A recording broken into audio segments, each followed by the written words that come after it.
Hello बच्चों, welcome to career planet. Myself Surendra Gurwani. Physics में स्थिर वैद्युतिकी हम पढ़ रहे थे, स्थिर वैद्युतिकी इकाई।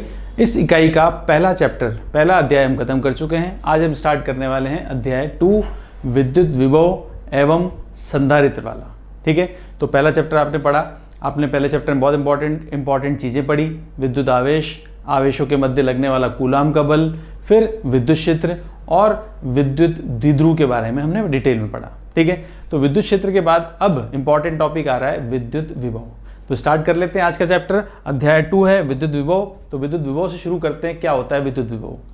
तो विद्युत विभव, जिसको V से डिनोट करते हैं, विभव चाहिए हमें तो उसको V से लिखा जाता है, V से प्रदर्शित किया जाता है। अब V होता क्या है? देखो, V की हम सिंपल परिभाषा की बात करें। पहले मैं आपको उसकी फिजिक्स की परिभाषा समझाता हूँ कि फिजिक्स में इसकी क्या परिभाषा दी हुई है। ठीक है, तो विभव हमें चाहिए। तो आप देखो, विभव के लिए मान लो ये धनावेश है, तो धनावेश के आसपास क्या होता है? यहाँ पर विद्युत क्षेत्र होता है। तो ये क्या है? विद्युत क्षेत्र है E। ठीक है, इस विद्युत क्षेत्र में धनावेश के चारों ओर विद्युत क्षेत्र होता है। इस विद्युत क्षेत्र में मान लो कोई बिंदु ले लिया मैंने, ये बिंदु है P, ये बिंदु P है, और हमें चाहिए इस बिंदु का विद्युत विभव। कि इस बिंदु का विभव बताओ सर, इस बिंदु का विभव कैसे ज्ञात करेंगे या कैसे परिभाषित करेंगे? ठीक है, तो इस बिंदु का विभव मैंने Vp मान लिया। ठीक है, और ये P बिंदु है, विद्युत क्षेत्र में उपस्थित है। अब इस आवेश से अनंत दूरी पर, अनंत मतलब आप समझ गए, बहुत अधिक दूरी, वह दूरी जहां पर इस आवेश का प्रभाव खत्म हो जाता है उसको कहते हैं अनंत। ठीक है, इसका विद्युत क्षेत्र कहाँ तक चल रहा है? जहां तक चल रहा है, ठीक है, वो इसका क्षेत्र है, और क्षेत्र से बाहर चले गए तो उसको अनंत बिंदु मानते हैं। तो आप बताओ, विद्युत अनंत बिंदु पर विभव क्या होगा? अनंत बिंदु पर विभव होता है हमेशा 0। ये ध्यान रखें, अनंत बिंदु पर विभव क्या होता है? 0 होता है। ठीक है, अब परिभाषित करने के लिए क्या कहा जाता है? विभव की परिभाषा कैसे दी जाएगी? अनंत बिंदु पर मान लो कोई आवेश है Q0। अनंत बिंदु पर क्या मान लिया? एक आवेश Q0। इस Q0 आवेश को अनंत से बिंदु P तक, ये जो बिंदु P आपको दिख रहा है ये वाला, तो अनंत से लेके आओ, अनंत से बिंदु P तक आप लेके आओगे, आपको लाना है। ठीक है, तो अनंत से विद्युत क्षेत्र में स्थित किसी बिंदु P तक लाने में किया गया कार्य, तो आप क्या कर रहे हैं? अनंत से बिंदु P तक लाने में किया गया कार्य कर रहे हैं। तो ये अनंत से बिंदु P तक लेके आए, कार्य किया। ठीक है, अब इसमें एक बात जोड़नी है, एकांक धनावेश को, कार्य नहीं होता है, कार्य के बाद हम क्या एक लाइन जोड़ रहे हैं? एकांक धनावेश को। तो सपोज करें आपने कितने आवेश को लाए? आपने क्या मान लिया? Q0 आवेश को आप, ये परीक्षण आवेश है Q0 आवेश, इस Q0 आवेश को आप अनंत से बिंदु P तक विद्युत क्षेत्र में लेके आए, कार्य कितना किया? ये कार्य किया। ठीक है, ये कार्य Q0 आवेश को लाने में किया गया था। आपको चाहिए एकांक धनावेश। तो अगर Q0 आवेश को इतना कार्य किया तो हम क्या करेंगे? इसमें Q0 का भाग लगा देंगे। तो अगर Q0 का भाग लगा दोगे तो ये हो जाएगा एकांक आवेश या एकांक धनावेश को लाने में किया गया कार्य। ठीक है, तो इससे हमें क्या मिलेगा? इस बिंदु का विभव मिल जाएगा। इस बिंदु का कितना विभव है, इस पॉइंट का कितना विभव है, कितना वोल्ट है, ये हम ज्ञात कर सकते हैं। ठीक है, तो ये हुई इसकी परिभाषा। अब ये जो परिभाषा हमने पढ़ी है, एक बार देख लेते हैं हमने क्या पढ़ा। परिभाषा देखो क्या लिखेंगे? एकांक धनावेश को अनंत से विद्युत क्षेत्र में स्थित किसी बिंदु तक लाने में किया गया कार्य उस बिंदु का विद्युत विभव कहलाता है। ठीक है, तो वापस से मैं सूत्र लिख दूं। यहाँ पर ये बिंदु है, अनंत से बिंदु P मान लिया मैंने, और एकांक धनावेश के लिए तो Q0 का भाग लगा देंगे। तो एकांक धनावेश को अनंत से बिंदु P तक लाने में किया गया कार्य उस बिंदु का विभव कहलाता है। ठीक है, ये तो बात हुई विभव की गणना की। अब थोड़ा सा विभव को समझ लें कि विभव का मतलब क्या होता है। मैं आपको बताऊंगा, एक लाइन इंपॉर्टेंट क्या है कि विभव जो होता है, जो हम पढ़ रहे हैं विभव, ये विभव बिंदु का, जो बिंदु है, विभव बिंदु का गुण होता है। विभव बिंदु का गुण होता है। अब गुण का मतलब समझो आप, ये एक बिंदु का मतलब जो भी बिंदु है उसका गुण है। विभव एक बिंदु का गुण होता है। ठीक है, इस बिंदु का विभव इतना है, बिंदु का गुण मतलब इस बिंदु का विभव इतना है, इस बिंदु का विभव इतना है, इस बिंदु का विभव कम है, इस बिंदु का विभव ज़्यादा है, ये बिंदु का गुण होता है। अब ये बात दिमाग में रखते हुए हम समझते हैं कि विभव का मतलब क्या है। उसके लिए मैं आपको एक बताऊं डायग्राम आपको, और मैं आपको ले चलता हूं 11वीं कक्षा में जहाँ आपने पढ़ा था गुरुत्वीय विभव। यहाँ पर पढ़ रहे हैं विद्युत विभव, वहाँ पे पढ़ा था गुरुत्वीय विभव। विभव, दोनों विभव की जो बात है वो कॉमन है, तो हम समझेंगे गुरुत्व विभव से, विभव क्या होता है उसकी तुलना हम विद्युत विभव से कर लेंगे। अब आप देखो ध्यान से, ये इतनी बड़ी बिल्डिंग है, ठीक है, इतनी बड़ी बिल्डिंग है, पॉइंट्स अलग अलग ले लें। आप बताओ, जैसे ये पहला पॉइंट है ए और ये पॉइंट ले लें बी, हमने 2 ही पॉइंट लिए हैं, ठीक है। तो ए पॉइंट की ऊंचाई कितनी है 20 मीटर और बी पॉइंट की ऊंचाई कितनी है 40 मीटर। अब कोई वस्तु ए पॉइंट से गिराएंगे और एक वस्तु को बी पॉइंट से गिराएंगे, तो आपको पता है अधिक गतिज ऊर्जा या अधिक तेज या अधिक जोर से जो नीचे गिरेगी ज़मीन पर, वो कौन सी वस्तु गिरेगी, जो अधिक ऊंचाई से गिराई जाएगी, ये तो आपको पता है, ठीक है।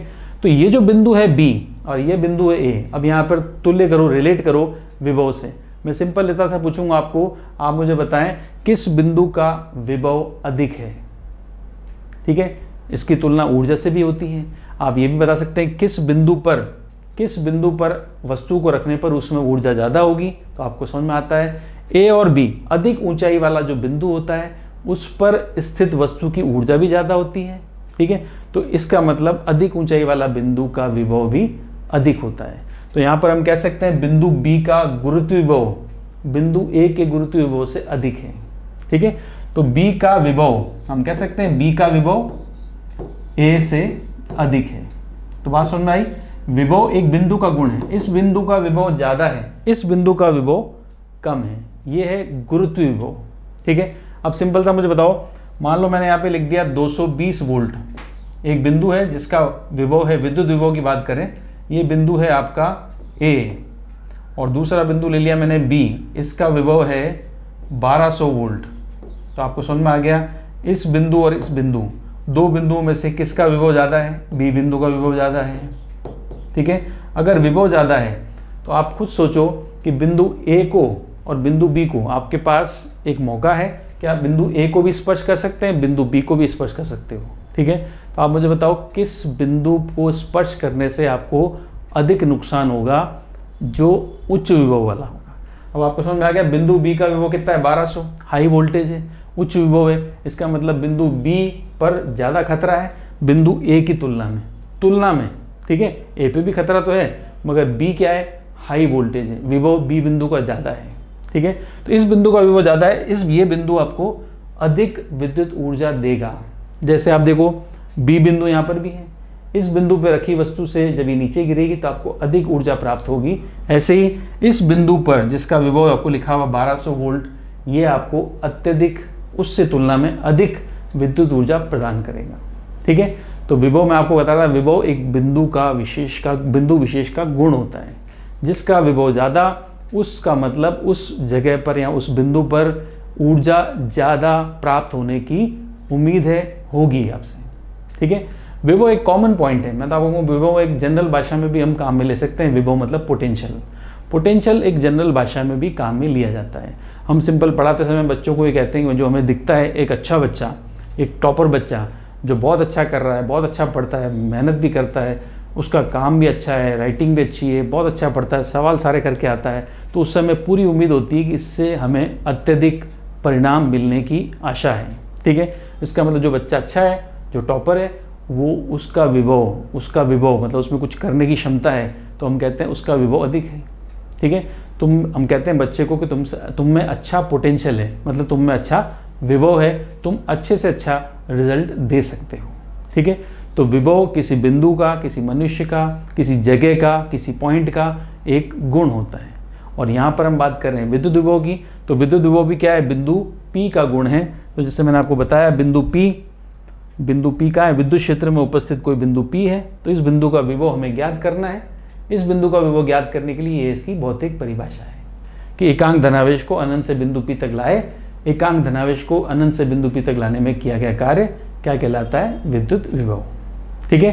तो होप आपको थोड़ा समझ में आया कि विभव के लिए, अब आप जैसे आगे यूज़ करते जाओगे आपको और थोड़ा क्लियर होगा। अब हम चलते हैं इसके आगे, कुछ इंपॉर्टेंट पॉइंट्स विभव के बारे में और पढ़ें, ठीक है। तो आपने परिभाषा तो पढ़ ली विभव की, परिभाषा के बाद हम बात कर रहे हैं उसके महत्वपूर्ण बिंदु की। तो महत्वपूर्ण बिंदु में आप देखो विभव के महत्वपूर्ण बिंदु क्या होंगे, महत्वपूर्ण बिंदु क्या है विभव के। तो विभव के महत्वपूर्ण बिंदु, सबसे पहला आप बताओ इसकी इकाई क्या होगी, इकाई भाई आपने सूत्र पढ़ा वी का सूत्र था W/Q। इकाई बोलो जल्दी से, इकाई क्या होगी? W की इकाई होती है जूल और आवेश की होती है कूलाम।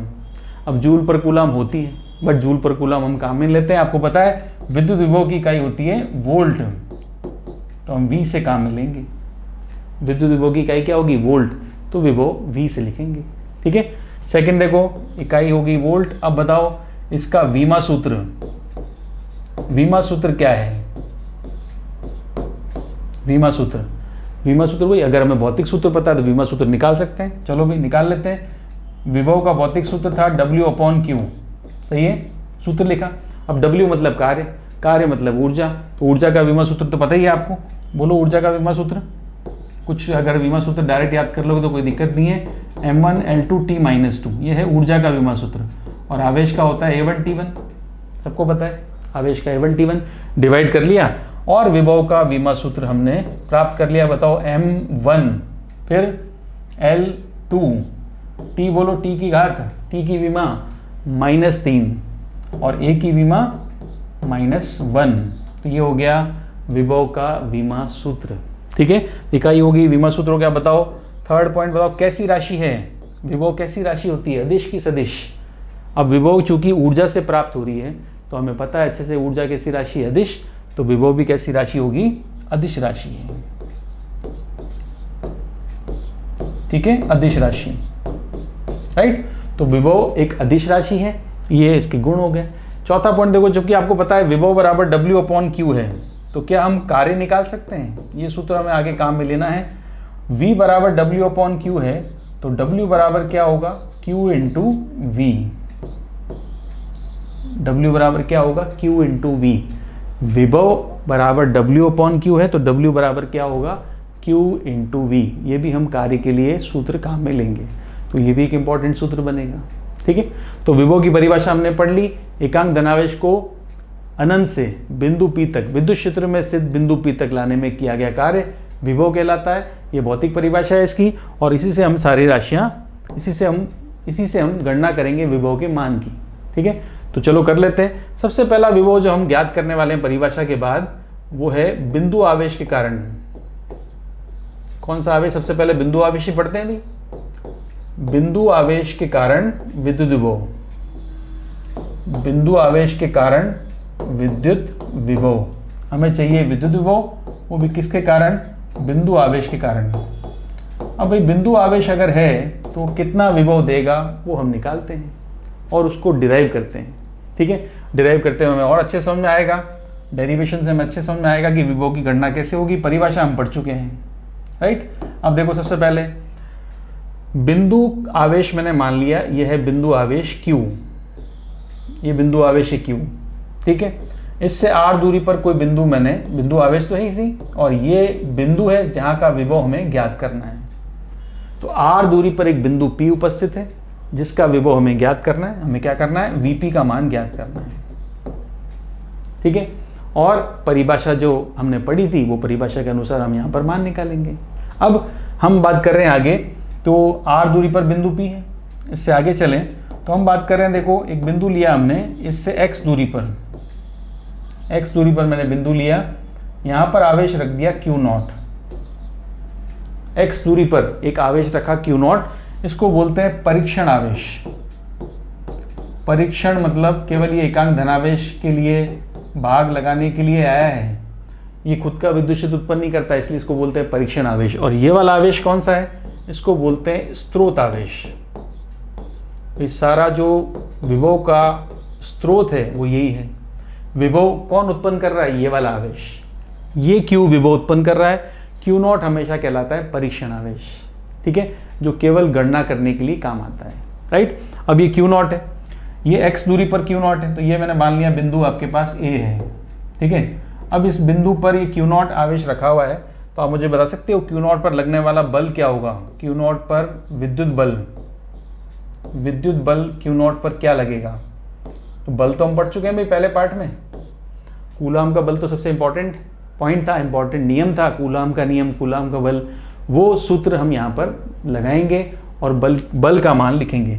तो विद्युत बल क्या होगा बताओ? बल F = K, Q ये आवेश, और ये कौन सा आवेश है? Q0, अपॉन क्या हो गया एक्स स्क्वायर, एक्स दूरी पर है ना बिंदु ए, के Q Q not upon x square. ये है विद्युत बल जो यहाँ पर क्यू नॉट पर लगेगा। इसकी दिशा इस तरफ होगी, आपको पता है बल ये धनावेश है, ये भी धनावेश है, क्या मिलेगा इसको प्रतिकर्षण मिलेगा, ठीक है। तो दिशा इसकी इस तरह से आएगी बल की।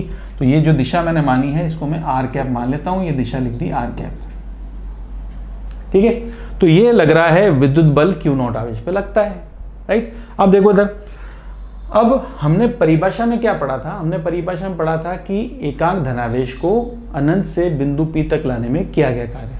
अब मैं सबसे पहले यहाँ बात करता हूँ ए से, सपोज करें आवेश कहाँ है, शुरू में ए पर है, तो क्यू नॉट आवेश अगर ए पर है तो ए से बी तक लाए, और ये दूरी मैंने ले ली dx, कहाँ से कहाँ तक देख लो, अल्पांश दूरी लिए।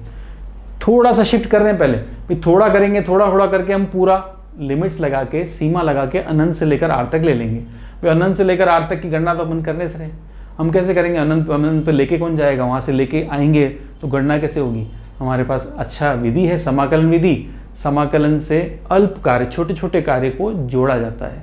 समाकलन एक मैथ्स का टॉपिक है, फिजिक्स में इसका बहुत इंपॉर्टेंट यूज है, अभी करते हैं। चलो अब देखो इधर dx दूरी मैंने मान ली a से b तक की, a से b मान लेते हैं। आवेश को a से b तक, क्यू नॉट आवेश को a से b तक कितना विस्थापन देना है dx, और विस्थापन देने के लिए क्यू नॉट आवेश, तो हमें क्या करना है, इसको लेके आना है। तो लेके आना है तो हमें क्या लगाना पड़ेगा, बाह्य बल। तो आपका जो विद्युत बल है वो तो F है। अब मुझे बताओ जो कार्य के लिए जो बाह्य बल चाहिए होता है, बाह्य बल, ये बाह्य बल जो होगा F बाह्य, जो बाहर से बल लग रहा है बाह्य बल, ये बल इधर विद्युत क्षेत्र में लेके आना है। तो ये जो बल है आपका, ये तो प्रतिकर्षण का बल है, और ये बाह्य बल जो है आपको ये इसके विपरीत होगा। तो बाह्य बल मैं लिखूंगा इसके विपरीत, तो मैं इसको -F लिख देता हूं। बाह्य बल क्या लिखा, माइनस का F। प्रतिकर्षण बल तो उधर लग रहा है, हमें अनंत से बिंदु P तक लाना है। तो आपको अगर लाना है तो विद्युत बल के विरुद्ध बल लगाना पड़ेगा, विद्युत बल के विपरीत दिशा में बल लगाना पड़ेगा। तो विपरीत दिशा में बल लगा, इसलिए बाह्य बल क्या होता है, हमेशा माइनस का F, ठीक है। अब ये जो अल्पांश दिख रहा है, अल्प विस्थापन जो आपको दिख रहा है dx, अल्प विस्थापन, समाकलन अगले पेज पे कर देंगे। फिलहाल यहाँ पर अल्प विस्थापन क्या है, dx है ना। अल्प विस्थापन dx के लिए कार्य है, बोलो अल्प विस्थापन के लिए कार्य का क्या सूत्र लगाएंगे, अल्प विस्थापन dx के लिए कार्य d आएगा dw बराबर क्या होगा, अल्प कार्य लिखना है dw, w बराबर होता है बल इंटू विस्थापन, अल्प कार्य dw बराबर क्या होगा, बल इंटू अल्प विस्थापन। तो dw क्या होगा, F बाय, बाहर से जो बल लगा के हम इसको ला रहे हैं, डॉट dx, ये होगा, ये अल्प कार्य का मान है।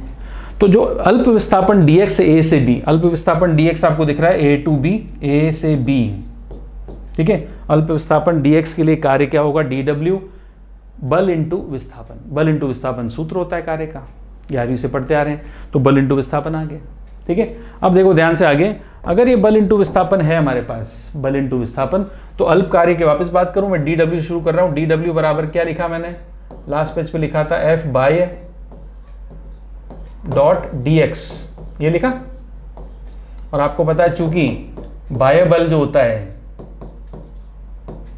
बाह्य बल जो था ये क्या होता है, जो विद्युत बल है आपका उसका विपरीत होता है।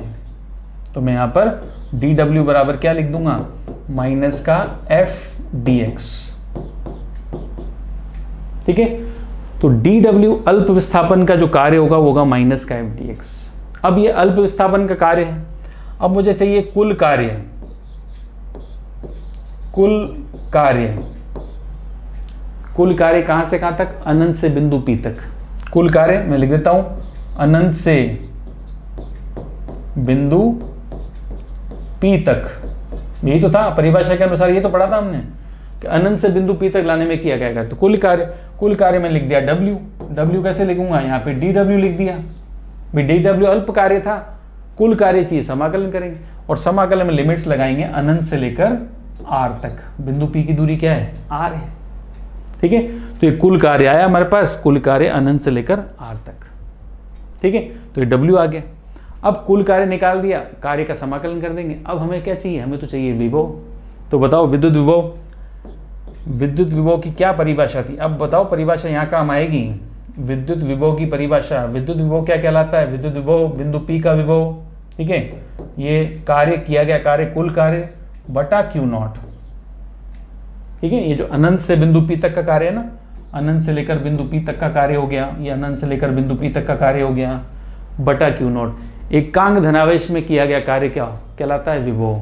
तो अगर कार्य चाहिए तो कार्य तो निकल जाएगा, मगर हमें Q0 का भाग भी लगाना पड़ेगा, क्योंकि एकांक धनावेश में किया गया कार्य होता है, ठीक है।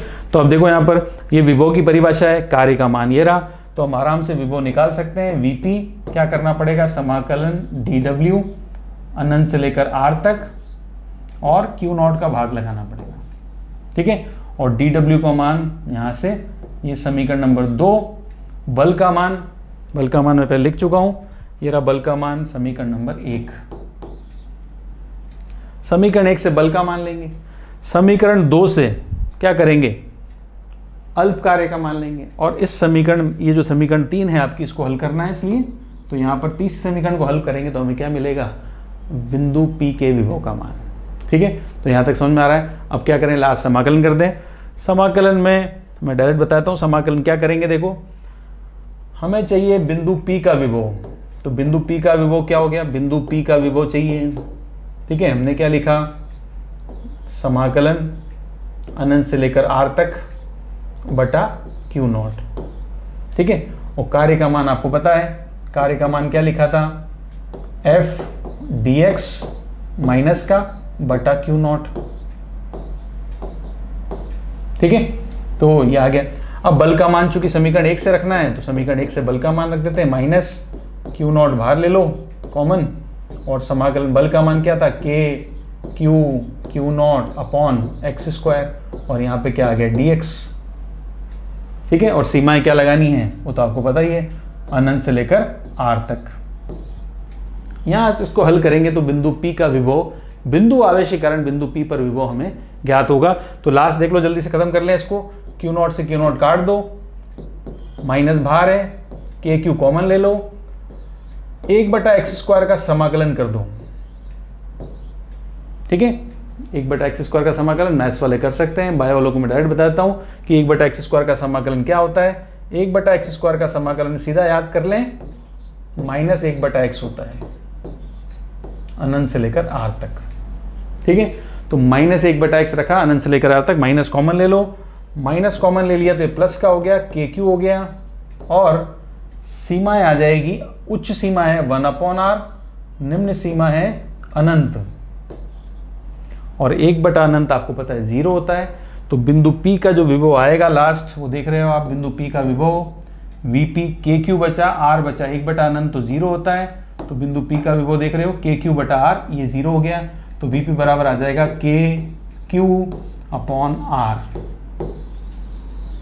ये है विभव का सूत्र, बिंदु आवेश के कारण विभव का सूत्र, जो इसकी परिभाषा से आता है, ठीक है। तो बताओ विभव आया बिंदु P का। अब बताओ बिंदु P का विभव किस पर निर्भर करेगा, Q आवेश पर। जो आवेश विभव बना रहा था, जो आवेश विभव उत्पन्न करता है, उसका मान है Q, और R क्या है, R है बिंदु P की दूरी, आवेश से बिंदु P की दूरी, ठीक है। तो ये हमने पढ़ा कि विभव का सूत्र आया। अब ध्यान सुनो वापस से, ये है धनावेश Q, ठीक है, और R दूरी पर एक बिंदु है P, ये रहा बिंदु P। ये Q आवेश क्या करता है, अपने आसपास विद्युत क्षेत्र बनाता है, अपने आसपास विद्युत क्षेत्र बनाता है, तो विद्युत विभव उत्पन्न करता है, ठीक है। विद्युत क्षेत्र तो इसका अवेलेबल है, उपस्थित होता है कि आवेश अपने आसपास विद्युत क्षेत्र उत्पन्न करता है, बनाता है, और ये बिंदु P पर विभव भी देता है, विभव भी उत्पन्न करता है। तो मुझे बताओ बिंदु P का विद्युत क्षेत्र क्या होता है। एक बार विद्युत क्षेत्र जो पहले पार्ट में पढ़ के आए हम, वो था KQ/r², और बिंदु P का विभव क्या होगा, वो होगा KQ/r, ठीक है। बिंदु P का विभव क्या होगा, KQ/r। विद्युत क्षेत्र होता है KQ/r²। थोड़ा सा रिमाइंड कर दिया, याद करा दिया कि विद्युत क्षेत्र की तीव्रता क्या होती है, KQ/r², और विभव क्या होगा, KQ/r। यहाँ पर Q आवेश है और R आपको पता है बिंदु की दूरी है, ठीक है। तो हम बात करें अगर विभव और R के मध्य ग्राफ की, तो संबंध के अनुसार ग्राफ बनेगा। बताओ V में और R में क्या संबंध है व्युत्क्रम का? तो व्युत्क्रम का संबंध पे ग्राफ कैसा बनता है? व्युत्क्रम के संबंध पर ग्राफ बनता है अति परवलय, और यहाँ पर 1/r है, ये ग्राफ बनेगा, इसको कहते हैं आयताकार अति परवलय। आयताकार अति परवलय ग्राफ बनेगा, ठीक है। यहाँ बनता है स्क्वायर होता है ना, तो अति परवलय, स्क्वायर नहीं है तो आयताकार अति परवलय। अब ये समझ में आता है कि r जितना बढ़ाते जाएंगे हम, जितना दूर जाएंगे विभव का मान क्या होगा? घटता जाएगा। जितना दूर जाते जाएंगे हम, विभव का मान घटता जाएगा। भाई आवेश से जितना दूर जाओगे तो उसका प्रभाव तो कम होगा ही थी ना। आवेश से जितना दूर गए उतना कम विद्युत क्षेत्र की तीव्रता होगी, विद्युत क्षेत्र की तीव्रता भी कम होती है, विभव भी कम होता है, दोनों कम होते हैं दूरी के साथ, ठीक है। तो ये हमने पढ़ा बिंदु P का, बिंदु P पर, बिंदु आवेश के कारण P पर विद्युत विभव जिसका मान है KQ/R, ठीक है। अब इसमें चलें आगे। तो ये तो हमने सूत्र पढ़ लिया KQ/R। अब हमें चाहिए विभव का आवेशों के समूह के कारण, आवेश हैं बहुत सारे आपके पास, आवेशों के समूह के कारण, समूह समझ गए मतलब बहुत सारे आवेश हैं, आवेशों के समूह के कारण परिणामी विद्युत विभव। अब परिणामी मतलब टोटल हो गया ना, परिणामी विद्युत विभव, परिणामी विभव चाहिए भी, रिजल्टेंट चाहिए, परिणामी चाहिए, परिणामी विभव क्या होगा, ठीक है। तो देखो बहुत सारे आवेश हैं, तो बहुत सारे आवेश मतलब बिंदु P तो हम मान लेते हैं, ये रहा बिंदु P आपका। इस बिंदु P के आसपास बहुत सारे आवेश हैं। पहला ले लिया Q1, दूसरा आवेश ले लिया Q2। Q1 कितना विभव उत्पन्न करेगा इसी। Q1 की दूरी क्या मान लें? R1।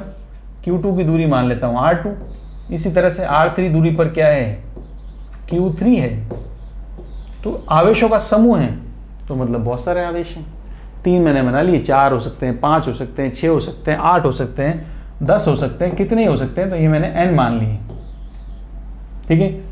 हमें चाहिए बिंदु P पर परिणामी विभव, ठीक है। तो पहला आवेश विभव उत्पन्न करेगा V1, पहला आवेश कितना विभव उत्पन्न करेगा? V1, दूसरा करेगा V2, तीसरा करेगा V3, चौथा करेगा V4, nवा करेगा Vn।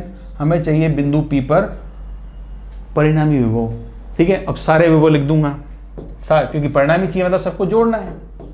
अब जोड़ना तो है, एक बात और बता दो यहाँ पर कि जो योग करेंगे वो सदिश करेंगे कि अदिश? जो विभवों का योग हमें करना है वो सदिश होगा कि अदिश? बोलो, सदिश होगा योग कि अदिश? भाई चूंकि विभव कैसी राशि? अदिश राशि, तो अदिश योग होगा। विद्युत क्षेत्र की तीव्रता, बल, इनका योग होता है सदिश, और विभव चूंकि अदिश राशि है तो इनका योग होगा अदिश, ठीक है। अदिश योग है मतलब हम सारे विभव का हम कह सकते हैं बीजगणित योग है। ये सारा योग हमने किया, इसको बीजगणित योग बोल सकते हो। यहाँ लिख देते हैं कौन सा योग है? बीजगणित योग। बीजगणित मतलब एल्जेब्रिक सम है, बस सिंपल आप जोड़ दोगे, बीजगणित योग कह रहे हैं इसको, ठीक है। अब इस योग में आपको एक बात ध्यान रखनी है, ध्यान से सुनना। विभव में आवेश अगर धनात्मक होगा तो धन विभव आएगा, आवेश अगर ऋणात्मक होगा तो ऋणात्मक का, माइनस का विभव आएगा। क्यू का मान अगर प्लस है तो प्लस रखोगे, माइनस है तो माइनस रखोगे। जो राशियां सदिश होती हैं उनमें प्लस माइनस चिन्ह का इस्तेमाल दिशा बताने के लिए होता है, मगर जो राशियां अदिश होती है उनमें प्लस माइनस का इस्तेमाल, चूंकि दिशा तो होती नहीं है, दिशा बताने में करते नहीं है, तो यहाँ तो करोगे इसी, ठीक है ना। तो अब आ जाओ, अब बताओ V1 का मान क्या है? V1 का मान है KQ1/R1, ठीक है, KQ1/R1। V2 क्या है? जो दूसरा आवेश विभव उत्पन्न करेगा वो क्या होगा? KQ2/R2। तीसरा क्या है? KQ3/R2। भाई जोड़ते चलो, जितने आवेश आए जोड़ते चलो, जितने आवेश हैं जितना विभव है सबको जोड़ लो, क्या आ जाएगा? परिणामी विभव मिल जाएगा, चिन्ह सहित। योग करना है, ध्यान रखना है, आवेश जो रखोगे ना यहाँ पर वो चिन्ह सहित रखोगे। बीजगणित योग का मतलब आवेश चिन्ह सहित रखे जाएंगे, ये ध्यान से अलग से नोट कर लेना, आवेश चिन्ह सहित रखेंगे, ठीक है, क्लियर। अब चलते हैं इसके न्यूमेरिकल पे। तो बुक का एक न्यूमेरिकल, बुक के 2 न्यूमेरिकल करते हैं। देखो एनसीईआरटी एक्सरसाइज में न्यूमेरिकल दे रखे हैं विभव के बहुत अच्छे। पहला न्यूमेरिकल दे रखा है, देखो विभव पर आधारित, दूसरे पार्ट का दूसरी एक्सरसाइज का पहला न्यूमेरिकल है 5 × 10⁻⁸ और -3 × 10⁻⁸ के दो आवेश हैं 16 सेंटीमीटर दूर स्थित हैं। तो दोनों आवेशों को मिलाने वाली रेखा के किस बिंदु पर विभव 0 होगा, ये आपसे बोला है। तो आवेश देख लो, एक तो है 5 × 10⁻⁸, एक है -3 × 10⁻⁸।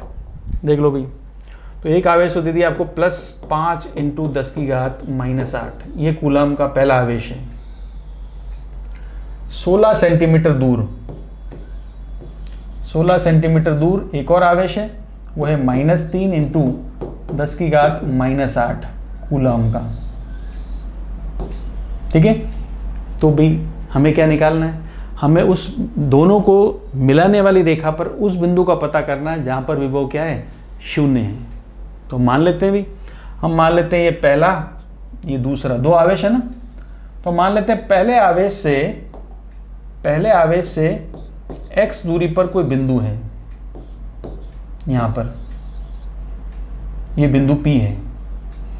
पहले आवेश से x दूरी पर एक बिंदु P है और ये बोला गया है कि बिंदु P का विभव क्या है, 0 है, ये बोला गया है।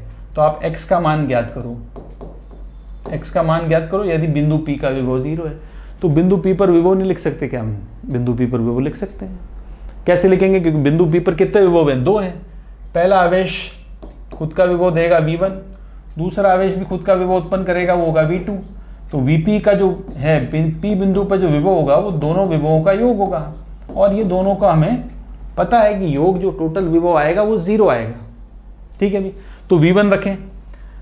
V1 का मान आपको पता है कितना होता है, KQ1 अपॉन दूरी कितनी है, x। तो दूसरा रखूंगा मैं KQ2 अपॉन दूरी कितनी है, बोलो। Q1 आवेश से दूरी कितनी है, x। तो Q2 आवेश से दूरी कितनी है, फिर टोटल दूरी कितनी है, 16 है ना। तो यहां से x हो गई, तो ये बची भी कितनी हो गई, 16 - x।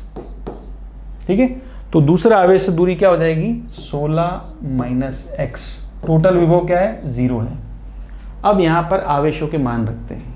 ठीक है, आवेशों का मान रखें। Q1 का मान कितना है, ध्यान से देखना, ये K है। Q1 का मान कितना है, 5 × 10⁻⁸ बटा x प्लस K। Q2 का मान कितना है, -3 × 10⁻⁸। अब देख लो ध्यान से, आवेश का मान चिन्ह सहित रखा गया है और विभव का सूत्र KQ बटा x, KQ बटा दूरी हमने लगा दिया है। ठीक है, तो ये आ गया 5 × 10⁻⁸ अपॉन x, ये आ गया प्लस आवेश का मान चिन्ह सहित रखा और टोटल विभव क्या है, 0 है। ठीक है, अब देखो आगे बचा हुआ थोड़ा इधर कर देते हैं। अब मुझे बताओ, ये जो माइनस का चिन्ह है, ये माइनस का है यहाँ पर, इसको क्या उधर ले जाएंगे? इस साइड क्या लिखा हुआ है, इस साइड लिखा हुआ है कि 5 × 10⁻⁸ अपॉन x। और चूंकि माइनस का था, इक्वल टू 0 है, तो इक्वल टू के राइट साइड में ले गए इसको, तो माइनस प्लस का हो जाएगा कि 3 × 10⁻⁸ बटा 16 - x। अब ये जो दाएं तरफ लेके गए, इसलिए लेके गए ताकि गणना इजी हो। अब जो जो बराबर दिख रहा है, जो जो इक्वल कट रहा है, काट दो। K से K कट गया, 10⁻⁸ से 10⁻⁸ कट गया, बाकी गुणा कर लो, आपस में क्रॉस मल्टीप्लाई कर लो। 16 × 5 = 80, 80 - 5x, और ये इधर आ जाएगा तो 3x। ठीक है भाई, 5x माइनस का है, उधर ले जाओ, माइनस के मान सब इधर उधर ले जाके प्लस कर दो। पहले ये माइनस का था इधर, तो उसको उधर ले गए, प्लस हो गया। अब ये माइनस का, इसको भी इधर ले जाओ, प्लस हो जाएगा, ये हो गया 8x। तो x का मान आ गया 80/8, 10 सेंटीमीटर। ठीक है, तो आंसर है आपका 10 सेंटीमीटर। बताओ, उस बिंदु को पता करना था जो जहां पर विभव 0 है, तो हम कहेंगे +5 × 10⁻⁸ से कितना दूर, 10 सेंटीमीटर। उससे कितना दूर, 16 - 10, उससे 6 सेंटीमीटर, इससे 10 सेंटीमीटर। ठीक है, इससे 10 है तो उससे 6 है, टोटल 16 है। ठीक है, तो ये आंसर देना है। इस आवेश से 10 बताओगे तो उस आवेश से 6 सेंटीमीटर बताओगे, इस तरह से आंसर लिखोगे आप। क्लियर है यहाँ तक? कोई दिक्कत नहीं, कोई डाउट नहीं। ये था बिंदु P पर विभव 2 आवेशों की वजह से। अब चलो आगे, एक क्वेश्चन और भी तो था, एक और भी तो है, 2.2 देखो। 10 सेंटीमीटर भुजा वाले एक समषटभुज के प्रत्येक शीर्ष पर 5 माइक्रोकूलम आवेश है तो षट्भुज के केंद्र पर विभव परिकलित कीजिए। भाई षट्भुज का केंद्र सम षट्भुज है 5 माइक्रोकूलम, सम षट्भुज है ना, हर भुजा समान है इसकी और हर भुजा 10 सेंटीमीटर की है और 5 माइक्रोकूलम का आवेश रख दिया। ठीक है भाई, तो 5 माइक्रोकूलम का आवेश रख दिया तो उसका कैसे होगा हल वो देखते हैं। सम षट्भुज बनाए सबसे पहले तो इस तरह का सम षट्भुज बनेगा, सारी भुजाएं 10 सेंटीमीटर की हैं।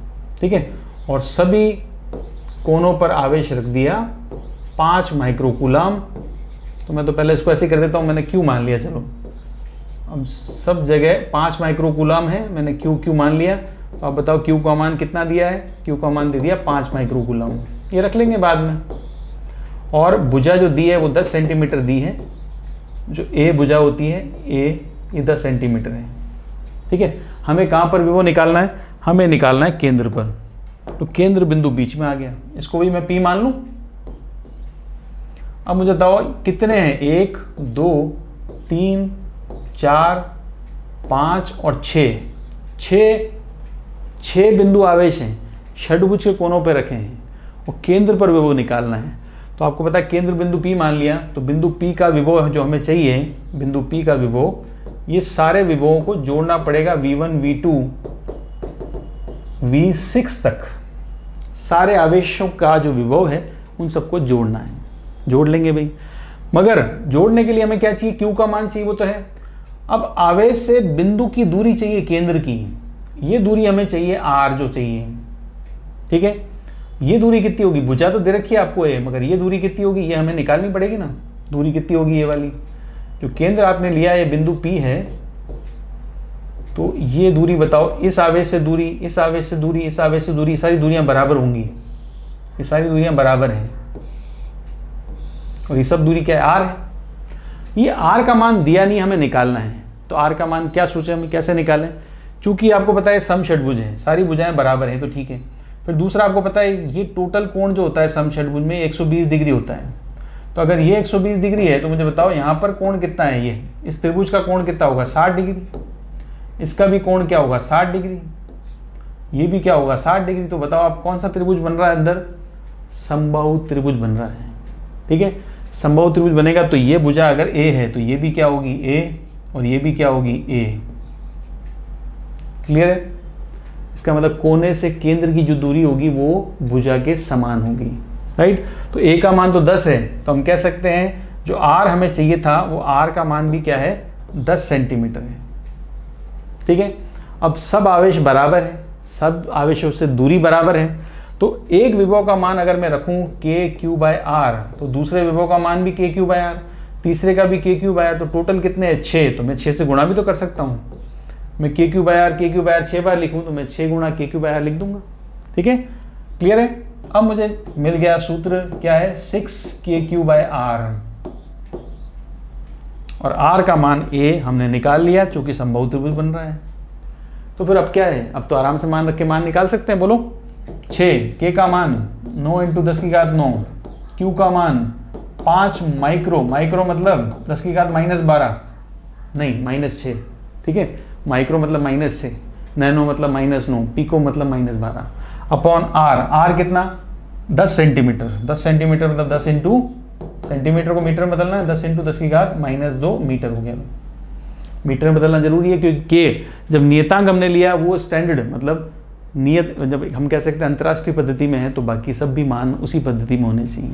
अब सारा मान हमने रख दिया, इसको हम इजीली निकाल सकते हैं। बोलो क्या करें?